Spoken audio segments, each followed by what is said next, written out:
Bienvenue sur Africa 24 dans cette nouvelle édition du Morning News. Voici les titres de l'actualité. Le Conseil de sécurité de l'ONU se préoccupe de l'impasse sécuritaire, politique et budgétaire en Libye. L'Organisation des Nations Unies a procédé le 15 juillet à un rappel à l'ordre de toutes les parties libyennes pour la tenue des échéances électorales prévues fin 2021. Le bilan des victimes des violentes manifestations s'alourdit en Afrique du Sud.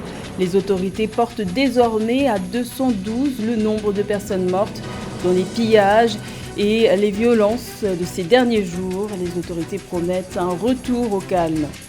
Et amer déconvenu pour les opposants camerounais de la diaspora en Suisse, les autorités de Genève ont interdit la manifestation de ce samedi 17 juillet. Un rassemblement pour s'indigner du séjour privé du président Paul Biya en Suisse. Mais tout d'abord, le royaume de l'Eswatini, ex-Swaziland, a un nouveau Premier ministre en la personne de Cléopas Dlamini. Cet ancien directeur de la Caisse publique de retraite a été nommé ce vendredi 16 juillet par le roi Mswati III à l'occasion de sa première apparition publique depuis le début de la contestation pro-démocratie. Une contestation populaire qui a débuté il y a quelques semaines dans le pays et qui a fait au moins 50 morts. Le nouveau Premier ministre aura pour principale mission de ramener le pays à la normale, de le restaurer et de ressusciter l'économie, selon les termes employés par le roi. Le Conseil de sécurité de l'ONU insiste, tous les acteurs et toutes les parties prenantes au conflit libyen sont tenus de respecter l'échéance électorale du 24 décembre 2021. Le rappel a été fait le 15 juillet, alors que les parties libyennes peinent encore à s'accorder sur les modalités de ces élections. Les explications d'Aïssa Toubari. Réuni en session le jeudi 15 juillet 2021, le Conseil de sécurité de l'ONU s'est dit préoccupé par la situation sociopolitique en Libye. Pour le représentant de l'ONU en Libye, Jean Kubis, les conditions sont loin d'être réunies pour la tenue des élections générales prévues le 24 décembre 2021. Cette situation risque de saper les avancées notables réalisées ces derniers mois qui devraient conduire à une résolution définitive de la crise libyenne. Écoutez, c'est pas une décision du Conseil de sécurité, c'est un simple déclaration. Et les obstacles qui sont toujours là, et surtout pour la tenue des élections présidentielles et législatives. Il faut que toutes les forces étrangères sur le sol libyen partent. Deuxièmement, l'aide logistique, le démantèlement des milices qui contrôle Tripoli. La quatrième condition, c'est la réconciliation nationale. Parce que jusqu'à aujourd'hui, la Libye est divisée. Lors de cette rencontre, il a été question du respect de l'accord de cessez-le-feu et des résolutions de l'ONU concernant notamment le désarmement et la dissolution des milices, le retrait des mercenaires et des combattants étrangers qui, selon le Conseil, constituent une menace pour la stabilité en Libye et de toute la région. À ce jour, le pays compte plus de 20 000 mercenaires. La question des mercenaires et des combattants étrangers présents sur le territoire libyen est encore l'une des principales entraves à la stabilité en Libye. Je m'adresse à votre Conseil. Il nous faut recevoir une aide pour pouvoir traiter avec la fermeté nécessaire cette question. Réunis en Suisse du 28 juin au 2 juillet 2021, 75 personnalités libyennes de tous bords choisies par l'ONU dans le cadre d'un processus de réconciliation ont échoué à s'accorder sur les modalités des futures joutes électorales. Également dans l'actualité, la campagne électorale a pris fin ce vendredi 16 juillet à Sao Tomé-Principe. Cet État insulaire de quelques 215 000 habitants doit élire son nouveau président de la République ce dimanche 18 juillet. 19 candidats sont en lice, un record pour le pays. Ce scrutin est ouvert puisque le président sortant Evaristo de Carvalho ne brigue pas de second mandat. Il est à noter que cette élection se tient dans un contexte de crise économique et sociale, mais aussi de corruption massive dénoncée par la société civile et par le président sortant lui-même. 212, c'est le nouveau bilan officiel du nombre de morts dans les violentes manifestations de ces derniers jours en Afrique du Sud. Le KwaZulu-Natal et le Gauteng sont les deux régions touchées par des scènes de violence et de pillage. La police a procédé à plus de 2500 arrestations et les autorités ont décidé de déployer 25 000 membres des forces de défense nationale sud-africaines pour assurer un retour au calme. Écoutons à ce propos le président sud-africain Cyril Ramaphosa. Je tiens à souligner qu'il n'y a pas de pénurie de nourriture ou de fournitures dans la plupart des régions du pays.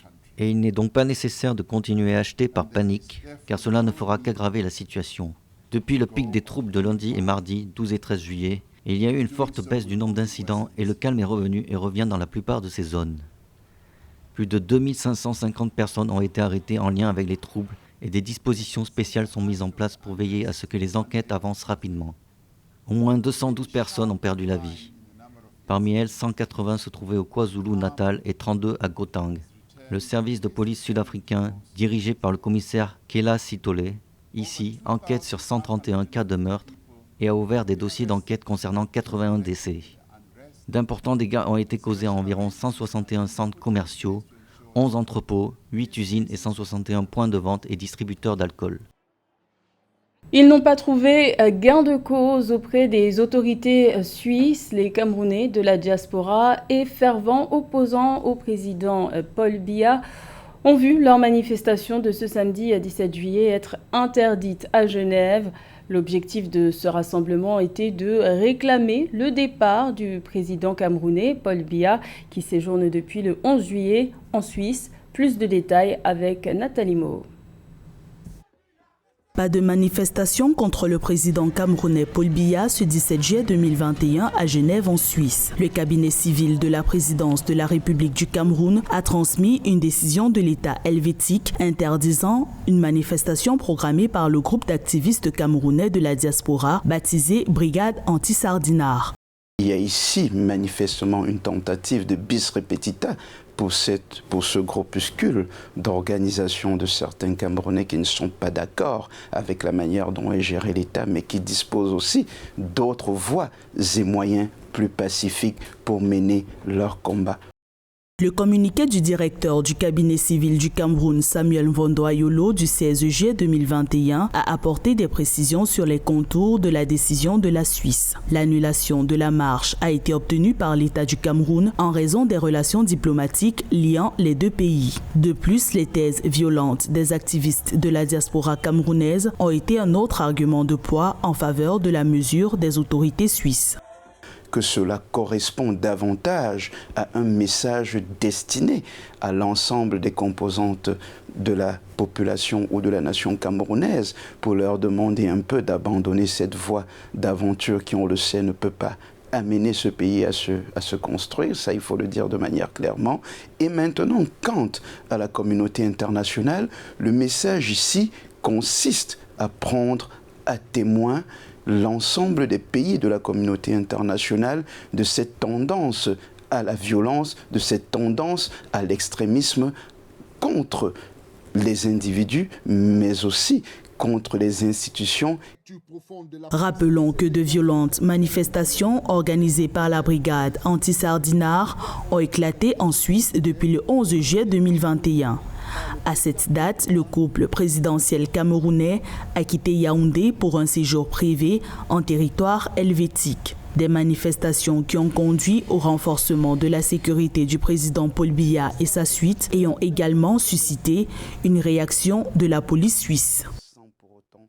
C'est officiel depuis le 14 juillet, le regroupement politique autour de l'opposant guinéen Cellou Dalein Diallo, candidat malheureux à l'élection présidentielle d'octobre 2020, s'est transformé en une alliance politique.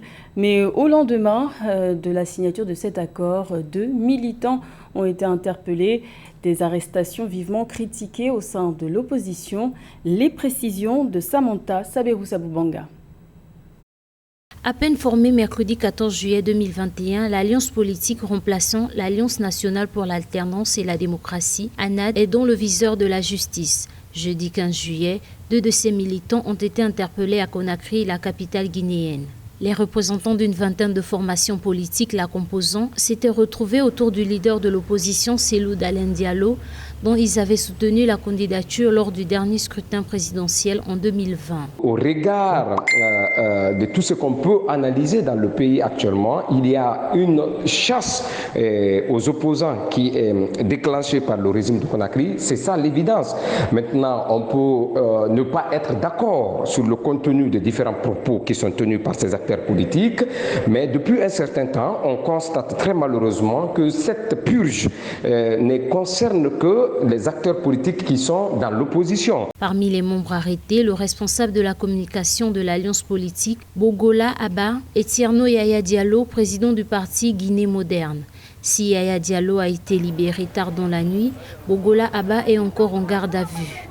Le porte-parole du gouvernement, Thibou Camara, a justifié cette arrestation au motif d'un appel à la désobéissance civile et à l'insurrection, des faits pour lesquels le détenu doit s'expliquer. L'évidence est qu'aujourd'hui, ce qui caractérise le débat politique, c'est cette surenchère, c'est cette escalade verbale qu'on constate et qu'on enregistre de tous les bords politiques, y compris même de la mouvance présidentielle. Et vous n'êtes pas sans le savoir, il y a à chaque fois ces menaces qui viennent. Ces arrestations ont été vivement condamnées par le mouvement Front National pour la défense de la Constitution, FNDC. Composé d'acteurs de la société civile et de plusieurs partis d'opposition, le FNDC a dénoncé l'instauration d'un climat de peur exigeant la libération d'un des leurs. Parallèlement, la justice guinéenne a accordé ce vendredi 16 juillet la liberté conditionnelle à 4 hauts dirigeants de l'Union des forces démocratiques de Guinée, UFDG, opposition. Il s'agit de Chérif Ba, Ousmane Gawal, Abdoulaye Ba et Mamadou Selou Baldé. Ces derniers avaient été arrêtés en novembre 2020 à la suite des manifestations qui ont émaillé l'élection présidentielle d'octobre 2020 en Guinée. Ils sont accusés, entre autres, de troubles par la dévastation et pillage, d'atteinte aux institutions de la République et de participation à un mouvement insurrectionnel. Notons que leur remise en liberté est en grande partie due à leur état de santé. Le Sénégal tire la sonnette d'alarme. Le pays subit une flambée du nombre de cas de contamination à la Covid-19 ces derniers jours. Un constat préoccupant à quelques jours de la fête musulmane de la Tabaski, une célébration qui occasionne les rassemblements et les voyages. Le point avec Amenedj. Face à la menace d'une troisième vague de contamination qui se confirme au Sénégal, le pays a enregistré un record du nombre de cas positifs. Le mercredi 14 juillet, 733 cas ont été signalés pour un taux de prévalence dépassant les 25%, à moins d'une semaine de l'Aïd el-Kébir ou Tabaski, qui donne lieu à de nombreux rassemblements et voyages à travers le pays. Les chiffres montent en flèche. On est dans une économie informelle. Il n'y a pas un salaire qui tombe à la fin du mois. Si vous ne vous levez pas pour aller travailler, le lendemain, il n'y a pas à manger à la maison. Et donc, la seule solution, et ils le disent, c'est la vaccination. Le problème, c'est qu'aujourd'hui, nous sommes dans une situation où non seulement il n'y a pas de vaccin, et même quand il y en a, il y a une défiance des populations vis-à-vis du vaccin. Donc, on se retrouve dans une sorte de quadrature du cercle. À cette allure, le syndicat national des médecins met en garde face au risque de saturation des services de santé. En réponse à la multiplication fulgurante des infections, le président sénégalais Macky Sall a appelé à plus de sensibilisation en impliquant les chefs religieux et coutumiers à une remobilisation sur le respect des mesures barrières et l'accélération de la campagne de vaccination. Toutefois, sans aucune nouvelle restriction. L'autre solution aussi, c'est le respect des mesures barrières, mais j'en ai ras-le-bol des mesures barrières, d'autant plus que pour beaucoup d'entre eux, ils n'ont pas la sensation qu'il y a le Covid au Sénégal, que c'est une maladie, qu'on parle dans les médias et tout ça, mais ils ne le vivent pas, ils ne le ressentent pas comme ils ont eu à ressentir d'autres maladies. Donc ce qui fait que ça rend très difficile pour les autorités de reprendre les mêmes mesures qu'ils ont eues et qui, ma foi, avaient montré quand même certains résultats. Sur la première semaine de juillet, 3160 cas ont été enregistrés au Sénégal, faisant passer le nombre total de contaminations de 44 436 à 47 596, dont 1209 au 15 juillet. C'était le journal de la rédaction. Merci de l'avoir suivi. L'information continue sur Africa 24.